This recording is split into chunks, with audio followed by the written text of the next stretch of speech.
For years, digital assets operated under a glaring contradiction.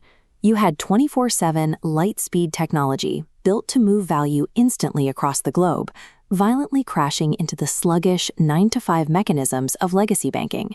Because early crypto platforms did not own their underlying financial infrastructure, they operated as tenants. They were essentially software companies forced to rent vault space and transaction rails from traditional banks. This flowchart illustrates exactly what that dependency looks like in practice. When a user executes a trade, their money doesn't simply move from point A to point B. It bounces between the exchange, external custodians, and multiple correspondent banks, accumulating time delays at every single hop. Every one of those jumps extracts a toll in the form of intermediary fees and lost hours. Worse, these platforms live under the constant threat of debanking. Because traditional institutions classify crypto as high risk, a corresponding bank can shut down an exchange's entire payment pipeline overnight. Innovation stops where the platform's control ends. It is impossible to build a high-speed financial network when the underlying settlement ledger is managed by an external, traditional bank. That realization forced a massive strategic pivot. The largest players in the digital asset space stopped trying to negotiate better rent and decided to buy the building. Their target was clear: aggressively acquire the legal right to become a bank. They set out to legally infiltrate the core infrastructure of the U.S. financial system and compete directly with incumbent power brokers on Wall Street. We can see this actively playing out with companies like Payward, the parent company of the Kraken exchange. They aren't applying for standard operational licenses. They are securing specialized banking charters to bring custody and settlement entirely in-house. This specific regulatory strategy moves a crypto exchange out of a position of systemic vulnerability. They shed their reliance on legacy bank partnerships and achieve operational autonomy. This process is known as captive banking. Instead of bolting external banking partners onto the outside of a crypto platform, developers build a fully regulated financial institution directly inside their own ecosystem. Building that vertically integrated stack starts at the state level, specifically utilizing the regulatory frameworks pioneered in Wyoming. Wyoming created the Special Purpose Depository Institution, or SPDI. It's a novel type of state bank charter engineered specifically for businesses that manage digital assets alongside traditional fiat currency. The critical feature of an SPDI is that it requires 100% fiat reserves against customer deposits.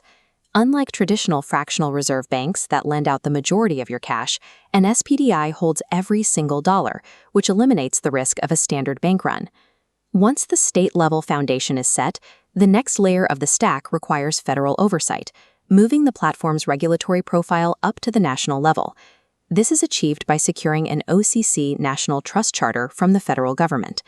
This charter grants the platform the authority to provide standardized fiduciary custody, offering institutional investors the same level of legal certainty they expect from a legacy trust bank. By combining state-level operational innovation with national compliance, a crypto platform constructs the structural bedrock required to hold billions in institutional wealth. But custody is only half the equation. The final, most strategically significant component of this integration is securing a Federal Reserve master account. A master account is the highest level of clearance in American finance. It allows a platform to bypass commercial correspondent banks entirely and plug directly into Fedwire, the central bank's own payment system. This diagram shows exactly how that changes the math. Instead of the multi-day friction we mapped out earlier, a master account establishes a single, direct connection to the central bank. Fiat currency can now settle in real time, matching the speed of the blockchain itself. When you own the exchange where the assets are traded, the regulated vault where they are stored, and the direct rails used to settle the cash, you create a system that competitors simply cannot replicate. Completing this integration marks a transition. The company leaves behind its status as a dependent software vendor and becomes a sovereign financial institution. This operational independence leads directly to a new strategy for managing the balance sheet and securing growth capital. The old startup financing model caused severe equity dilution, as founders repeatedly sold large portions of their company. The alternative is a hybrid model, blending anchor equity with programmatic venture debt, injecting cash while preserving founder ownership. The catch is that traditional pre-profit software startups usually cannot access this type of sophisticated debt.